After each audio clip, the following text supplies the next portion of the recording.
اسی طریقے کا کوئی طریقہ وہاں بھی موجود تھا کہ انسان میں سے صرف سین کا لفظ لے کر اور انسان اس سے مراد لیا جاتا تھا. تو یا انسانوں، اور یہاں مراد ہے انسان کامل محمد الرسول اللہ صلی اللہ علیہ وسلم. ایک بات یہ بھی کہی گئی ہے کہ یہ یا سیدوں کا مخفف ہے، سید اس کا سین لے لیا گیا ہے، اے انسانوں کے سردار. اور اس میں کوئی شک نہیں کہ یہ اندازہ ہوتا ہے کہ یہاں پر جو ایک انداز ہے یاسین والقرآن الحکیم انک لمن المرسلین، تو گویا کہ اس میں حضور سے خطاب ہے. خود بخود یہ انداز بتا رہا ہے کہ اس میں حضور سے خطاب کر کے بات شروع کی جا رہی ہے.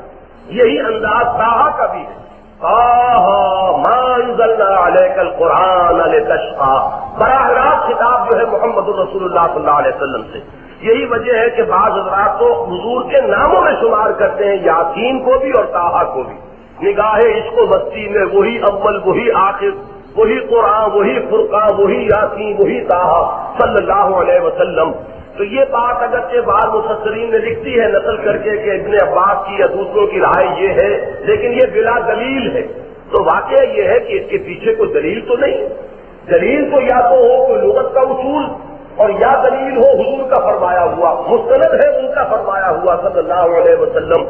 تو یہ تو سچ ہے کہ دلیل کوئی نہیں، لیکن یہ کہ ابن عباس کا فرمایا ہوا بھی چاہے دلیل قاطع نہ ہو، اس کو کچھ نہ کچھ وزن حاصل ہو جاتا ہے. اس لیے کہ اول تو یہ کہ صحابی ہے، حضور کے ساتھ انہیں وہ نسبت اور قرب حاصل ہے. پھر یہ کہ وہ صحابی ہیں کہ جن کے بارے میں حضور نے خصوصی دعا کی ہے کہ اللہم فقہہ فی الدین وعلمہ التاویل. بہرحال حروف مقطعات کے بارے میں جو دوسری رائے ہے، اب ان کو اگر تفصیل سے بیان کروں گا تو بہت وقت نکل جائے گا، وہ میں اب کسی اور وقت کے لیے چھوڑ رہا ہوں. صرف یاسین کے بارے میں یہ رائے میں نے دے دی ہے. اب آگے ایک رائے یہ بھی ہے کہ سورتوں کے نام ہیں یہ، تو اس میں تو واقعتاً سورہ یاسین کے سلسلے میں تو یہ بات جو ہے 100% درست ہے، اس کا نام سورہ یاسین ہے. سورہ طٰہٰ جو ہے وہ سورہ طٰہٰ ہی کے نام سے موسوم ہے. لیکن یہ کہ جو صورتیں جو ہے الف لام میم سے 6 صورتیں شروع ہو رہی ہیں، تو حروف مقطعات ان کے نام تو نہیں ہو سکتے. سورہ بقرہ کا نام الف لام میم نہیں ہو سکتا، اس لیے کہ نام سے تو مقصود ہوتا ہے منفرد کر لینا، پہچان بنا لینا. تو الف لام میم پہچان نہیں بن سکتی، 6 صورتیں انہی حروف سے شروع ہو رہی ہیں. اس لیے جزوی طور پر تو یہ رائے صحیح ہے کہ حروف مقطعات جو ہے وہ قرآن مجید کی صورتوں کے نام بننے کے لیے آئے ہیں، لیکن یہ بات قاعدہ کلیہ کے طور پر درست نہیں. یاسین والقرآن الحکیم، واو جو ہے یہاں پر واو قسمیہ ہے، جیسے والعصر زمانے کی قسم ہے، والفجر فجر کی قسم ہے. تو والقرآن الحکیم قسم ہے اس قرآن کی کہ جو نہایت حکمت والا ہے، پر از حکمت قرآن. یہاں سب سے پہلی بات تو یہ جاننی چاہیے کہ قرآن مجید کی اکثر صورتیں، بالخصوص وہ صورتیں کہ جن کا آغاز ہوتا ہے حروف مقطعات سے، ان کے شروع میں ضرور قرآن مجید کی عظمت کا بیان ملے گا. الف لام میم ذالک الکتاب لا ریب فیہ، اکثر حروف مقطعات سے شروع ہونے والی صورتیں بالخصوص. اور ویسے تو آپ دیکھیں گے حامیم کا سلسلہ ہے، الف لام کا سلسلہ ہے، الف لام را کا سلسلہ ہے. سب سے پہلے تلک آیات الکتاب المبین کتاب محکمت آیاتہ ثم فصلت من لدن حکیم خبیر.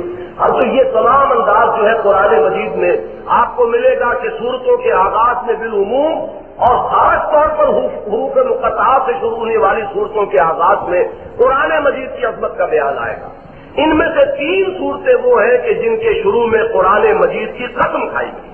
سورہ قاف ہے، قاف والقرآن المجید، وہاں قرآن مجید کی صفت آئی قرآن کی بزرگی والا قرآن. دوسری صورت جو ہے صاد والقرآن ذی الذکر، وہاں قرآن مجید کی قسم کھائی گئی اور قرآن مجید کی نعت یا صفت کیا ہوئی؟ وہ قرآن جو یاد دہانی پر مشتمل ہے، جس میں ذکر ہے، جس میں نصیحت ہے، جس میں موعظت ہے، جس میں انسان کے لیے یاد دہانی مثمر ہے. یہاں قسم کھائی گئی والقرآن الحکیم، اور یہاں صفت جو کی آئی ہے وہ حکیم، حکمت سے بھرپور قرآن، حکمت سے مملو قرآن، حکمت سے پر قرآن، اس کی قسم ہے. اور قسم کے بارے میں آپ کو معلوم ہے کہ کسی بات پر کھائی جاتی ہے. اول تو یہ کہ قسم سے اصل مراد کیا ہے؟ شہادت اور گواہی. ہم جب قسم کھاتے ہیں تو اس میں ہم شہادت یا گواہی میں کسی بزرگ ہستی کو پیش کریں گے تبھی کوئی مانی ہوں گے. میں نے کوئی بات آپ سے کہی، میں نے دیکھا کہ میری بات پر آپ کچھ یقین نہیں کر رہے، تو میں کہتا ہوں خدا کی قسم ہے میں صحیح کہہ رہا ہوں. اب میں نے جو یہ خدا کی قسم کھائی، اللہ کی قسم کھائی کس لیے؟ اپنی بات میں زور پیدا کرنے کے لیے، آپ میں اعتماد پیدا کرنے کے لیے، اور حاصل اس کا کیا ہے کہ میں اللہ کو گواہ کر کے کہہ رہا ہوں کہ میں صحیح کہہ رہا ہوں، اللہ کو حاضر ناظر جان کر کہہ رہا ہوں کہ صحیح کہہ رہا ہوں. میں نے آپ سے کوئی وعدہ کیا اور اس پر قسم کھائی، اللہ شہید بیننا و بینکم، وہاں قسم کھانے کے معنی کیا ہوتے ہیں کہ میرے اور تمہارے مابین اللہ گواہ ہے، ہمارے اس عہد پر، معاہدے پر گواہی اللہ کی. تو اصل میں جو قسم کا مقصد ہے وہ ہے گواہی. ہم جب قسم کھائیں گے تو لازماً کسی عظیم ہستی کی قسم کھائیں گے تبھی کوئی معنی ہوں گے. لیکن جو قسمیں اللہ نے کھائی ہیں، اب اللہ سے عظیم تر تو کوئی نہیں، لہذا اللہ نے جو قسمیں قرآن میں کھائی ہیں، یہ ایک بڑی اہم بات ہے اصولی، اس میں عظمت تلاش کرنے کی ضرورت نہیں ہے، اس لیے کہ وہاں تو قسم کھانے والا عظیم ترین ہے، باقی تو جو کچھ بھی ہے اس سے کمتر ہے. وہ اگر فجر کی قسم کھا رہا ہے، زمانے کی قسم کھا رہا ہے، وہ ہواؤں کی قسم کھا رہا ہے، وہ اگر ان چیزوں کی اپنی مخلوقات کی قسم کھا رہا ہے تو عظمت کے اعتبار سے نہیں، عظیم تر تو وہ خود ہے، عظیم ترین وہ خود ہے. لیکن یہ کہ وہاں صرف گواہی کی بات اب رہ جائے گی، عظمت کا پہلو ختم ہو جائے گا. ہمارے ہاں بہت سے لوگوں نے بیکار کی محنت صرف کی ہے کہ اگر انجیر کی قسم کھائی گئی ہے تو انجیر میں یہ خواص ہیں اور یہ فوائد ہیں اور انجیر کی یہ مصنوعاتیں ہیں اور انجیر کے اندر انسانی صحت کے لیے یہ چیزیں مضمر ہیں. یہ بالکل بیکار کی بحث ہے. اگر وہاں قسم کھائی گئی بلد العظیم، بلد الامین، یہ شہر گواہ ہے، یہ پہاڑ گواہ ہے، والتین والزیتون وطور سینین وہذا البلد الامین لا اقسم بهذا البلد وانت حل بهذا البلد. اب یہاں پر جو گواہی ہے مجرد اس کو سامنے رکھنا چاہیے، کسی بھی شے کی خاص کوئی عظمت کا پہلو تلاش کرنے کی ضرورت نہیں ہے. ویسے تو اللہ کی مخلوق میں سے کون سی چیز ہے جو حکمت سے خالی ہے؟ گھاس کا تنکا جو ہے اس میں بھی حکمت موجود ہے، اس کے اندر بھی نہ معلوم کتنے فوائد ہیں کہ جن کو ہم جانتے بھی نہیں. ان تعدوا نعمت اللہ لا تحصوها، اگر تم اللہ کی نعمتوں کو شمار کرنا چاہو تو کبھی اس کا احصاء نہ کر سکو گے. تو کوئی بھی چیز یہاں حکمت سے خالی نہیں، کوئی شے بھی عظمت سے خالی نہیں. ہر شے اللہ کی تخلیق ہے تو عظمت کا پرتو اس میں موجود ہے، ہر چیز اللہ کی نشانی ہے. ان فی خلق السماوات والارض واختلاف الليل والنهار لآیات لأولی الالباب. تو اس اعتبار سے ایک اصولی بات جان لیجئے کہ قرآن مجید میں جو قسمیں کھائی گئی ہیں اس میں عظمت کا پہلو تلاش نہ کیجئے، صرف گواہی کا پہلو تلاش کیجئے. اب جو ہے قسم کے ساتھ دوسری بات یہ ہوتی ہے کہ قسم کس چیز پر کھائی گئی. انک لمن المرسلین، یقیناً اے محمد صلی اللہ علیہ وسلم آپ رسولوں میں سے، اس میں کسی شک و شبے کی گنجائش نہیں. اب والقرآن الحکیم انک لمن المرسلین، اس کو جوڑ لیجئے تو ایک بات سامنے آئے گی اور وہ یہ ہے، اسی کو ہم کہیں گے دوسرے الفاظ میں کہ حضور کا اصل معجزہ قرآن حکیم. سابقہ انبیاء اور رسول کو معجزے دیے گئے، بعض معجزے بہت عظیم بھی نظر آتے ہیں. مثلا یہ کہ مردے کو زندہ کر دینا حضرت مسیح علیہ السلام کا معجزہ ہے، یا اپنے ہاتھ سے گارے سے ایک پرندہ بنانا اور اس میں پھونک مارنا اور اس کا اڑتا ہوا پرندہ بن جانا، یہ معجزہ ہے. اب خلق حیات اور احیاء موتا، یہ انسانی سطح پر عظیم ترین معجزہ یہ شمار ہوگا. یہ عصا کا معجزہ، ید بیضا کا معجزہ حضرت موسیٰ علیہ السلام کا، یا حضرت صالح علیہ السلام کو جو اونٹنی کا معجزہ عطا ہوا، یہ اپنی جگہ بڑے عظیم ہیں. لیکن ایک بات ذہن میں رکھیے، یہ سب حصی معجزات ہیں، آنکھوں سے دیکھے جانے والے معجزات. اور دوسرے یہ کہ یہ معجزہ رسول کی زندگی تک ہے، اس کے بعد نہیں. ید بیضا موسیٰ کے ساتھ تھا، موسیٰ کے بعد اس کا وجود نہیں. عصا موسیٰ کے ساتھ تھا، اس کے بعد وہ لکڑی ہے، اس کے سوا کچھ نہیں. احیاء موتا ہو یا خلق حیات ہو، یہ حضرت مسیح کے ساتھ ہے، ان کے بغیر کچھ نہیں، اس کا کوئی وجود نہیں. حضور کو جو معجزہ ملا ہے وہ ان دو اعتبارات سے افضل ترین ہے، اس لیے کہ یہ ہے معنوی معجزہ، حسی نہیں، آنکھوں سے دیکھا جانے والا نہیں، ذہن اور قلب سے دیکھا جانے والا معجزہ ہے. اور دوسرے یہ کہ یہ معجزہ دائمی ہے، جیسے محمد کی رسالت دائمی ہے، اسی طرح حضور کو جو معجزہ ملا ہے صلی اللہ علیہ وسلم وہ بھی دائم اور قائم. باقی ہے. یہ معجزہ اس اعتبار سے باقی تمام معجزوں سے افضل ہے. بظاہر وہ معجزے بڑے نظر آتے ہیں، اور ہمارے ہاں بھی بعض لوگ اسی احساس کی وجہ سے حضور کے سیرت طیبہ کے دوران جو خوارق عادات ہیں، کوئی خاص چیز آپ سے ظاہر ہو گئی، مثلا یہ کہ آپ کے دست مبارک کی برکت سے کھانا تھوڑا سا تھا، کثیر لوگوں نے کھا لیا، اس کو وہ بڑی اہمیت دیتے ہیں. اس کی اہمیت زیادہ نہیں ہے. اصل اہمیت اس کی ہے وہ معجزہ کہ جو دائم اور قائم ہے، وہ معجزہ کہ جس کو قرآن مجید اور خود اللہ تعالیٰ جو ہے قرآن مجید میں اس کو چیلنج کے ساتھ پیش کرتے ہیں کہ یہ ہے معجزہ، لاؤ اس کی، اگر اس کا مقابلہ کر سکتے ہو تو کرو، اس کی نظیر پیش کر سکتے ہو تو کرو. میں جب لفظ اصل بولا کرتا ہوں کہ حضور کا اصل معجزہ یہ ہے تو اس لفظ اصل کو انڈر لائن کیجیے. ہر نبی کا اصل معجزہ وہ ہے جسے وہ چیلنج کے ساتھ پیش کرے کہ آؤ اس کا مقابلہ کرو. حضرت موسیٰ نے اپنے ان معجزوں کا مقابلہ جو ہے وہ کیا ہے اپنے جادوگروں کے ساتھ. آپ نے کہا کہ اگر اس کا مقابلہ کیا جا سکتا تو کیا جائے. تو جب چیلنج کیا جائے گا، تحدی جس میں ہوگی وہ اصل معجزہ ہوگا. ورنہ یہ کہ خرق عادت واقعات یہ تو اولیاء اللہ سے بھی ہوتے ہیں. اولیاء اللہ کے لیے ہم انہیں کرامات کہتے ہیں. اللہ اپنے کسی بھی دوست کے ذریعے سے کسی وقت اپنی کسی خاص حکمت کو ظاہر کر سکتا ہے. حضرت عمر نے رضی اللہ تعالی عنہ میدان جو دیکھا ہے شام کا محاذ جنگ، تو ظاہر بات ہے یہ بھی ایک کرامت ہے، ایک خرق عادت ہے.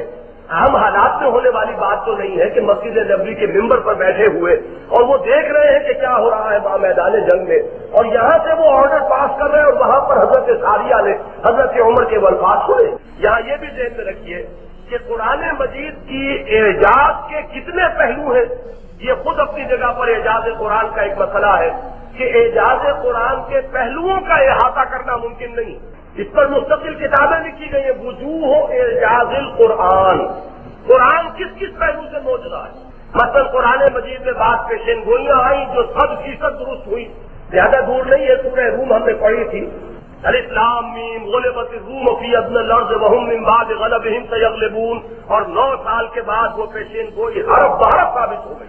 ادھر میدان بدر میں اللہ تعالیٰ نے مسلمانوں کو فتح دی اور ادھر ہرقل کو فتح عظیم حاصل ہوئی ایرانیوں کے خلاف، اور 9 سال کے اندر اندر بضع سنین، بضع کا اطلاق ہوتا ہے 10 سے کم پر، وہ جو پیشین گوئی تھی وہ ہر بار درست ہو گئی. یہ بھی ایک معجزے کا پہلو ہے. تو بے شمار پہلو ہے معجزے کے. لیکن یہاں جو آیت جو آج ہم پڑھ رہے ہیں اس کے حوالے سے ایک بات جان لیجئے، قرآن مجید کا اصل معجزہ اس کی حکمت ہے، اس کی وزڈم ہے، اس کی دانائی ہے، اس کا فلسفہ ہے، اس کی پورا حکمت تعلیمات ہے.